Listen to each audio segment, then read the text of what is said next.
lovely good morning and welcome to Don Bosco Youth Network on YouTube, and all of you who are following us on Facebook. We are happy to be with you now. As I had mentioned last week, I said today I'll be tackling a very important topic, which is communication, which is what I'm trying to do right now, to communicate to you, my dear audience. I'm happy that you took time to watch the previous video that we shared with you. Please do ensure to share and subscribe to our YouTube channel. Hosting you today, as usual, my name is Princess Chivesa Cecilia Munguluwe, and of course I am joined by lovely people in the studio. And so today we have come back to introduce to our dear listener and our dear viewers what communication really is. So today we are not going to go too much into detail, but we just want to give you a touch of what really communication is. In your own words, how would you define communication? Information exchange between individuals through common system of symbols, signs, and behaviors. So a certain behavior can communicate something to people. You know, a certain sign can communicate to something to people. When you're talking about intercommunication, there are people whom we can call passive communicators. Most of passive communicators fear to express themselves because most of the time they fear to be misunderstood by the people that they are communicating to. So you find that when you keep up stuff to yourself, when you keep up those feelings to yourself, it can lead to depression. It can also lead to anger. Then apart from that, we also have the aggressive communicators. They always want to be the right ones, and they always want to be the ones to be listened to, and they don't want others to listen to them. Most of the time they're loud, they're so demanding, they're too controlling, and they love blaming, criticizing other people. So these kind of communicators, usually they feel they're always right, and they always want to be controlling, and they're always criticizing other people. So if you find yourself in a situation where you are communicating with an aggressive communicator, most of the time you rather keep quiet and allow them to talk and talk. Remember, in communication there should be feedback. So you find that when an aggressive communicator is talking to you, you just be quiet and you let them do their own thing. Then last but not the least, we also have the assertive communicators. These are kind of people that are open to communication, open discussion. Okay, you listen to them, they listen to you. In communication, there must be listening, you're not just hearing. There must be listening. So when you're talking about assertive communicators, they express their feelings. They will tell you what they feel and how they've been offended. They're open to discussions. So when you're talking about communication, intercommunication, you find that depending on the person, I think from the three that I've mentioned, you can identify yourself. Which one are you? Are you the passive one that will just be quiet when things are wrong? Are you the controlling one, the aggressive one, or are you the assertive one that is open to communication?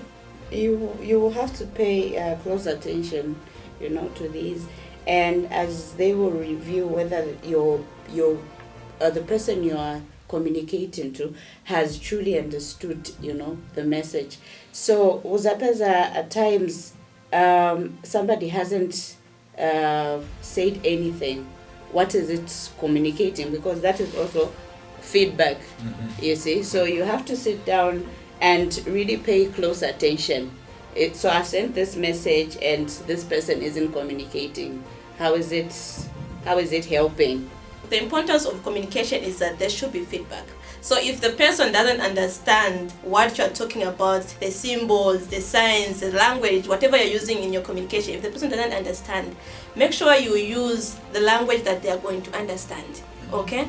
So you must understand all these things to say, look, I think if I'm talking to this type of audience, this is the language that I has to use. Even the postures that you use. There are people that speak with hands. I do that most of the times, but to others it could be destructive. People who end up being misled, they will concentrate more on your postures, gestures, as opposed to the message that you have. So it's important to know all these things, that if I'm speaking to a particular audience, this is the language that I need to use. If I'm talking to my age mates, if I speak this language, people will understand me better. But if I'm talking to the parents, I need to change. Same message, but different ways of execution. We have different ethnic groups now, and people believe in certain things. People speak different languages as well, so that can be a barrier to communication. And also, when we say an environment also can be a barrier to communication. You know, that being said, for example, you can't go to a place where people are partying and start preaching. You know, telling the word of God. Are they going to listen to you? I was talking to a friend and I told her, look, you've gained. But she started. She told me, you are slim. And then in our context, if you tell me I'm slim, it means I'm sick or something, yeah?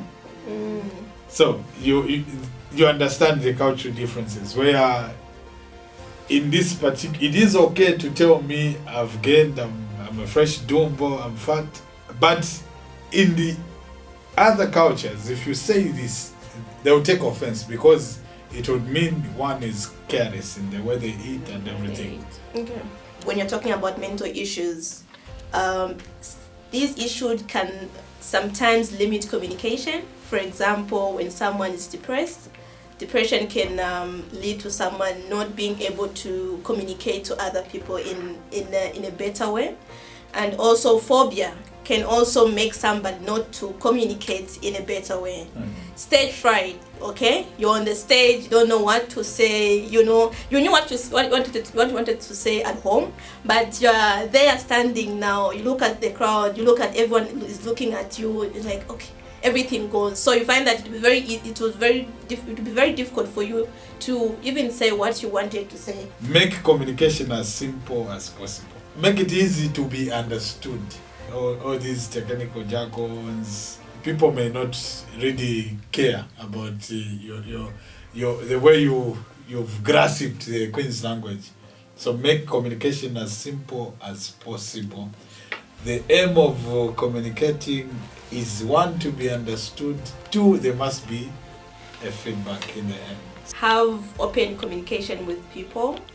Always remember that you don't know it all. Always try to listen. And to our dear parents, the communication should begin even when the baby is still in the womb.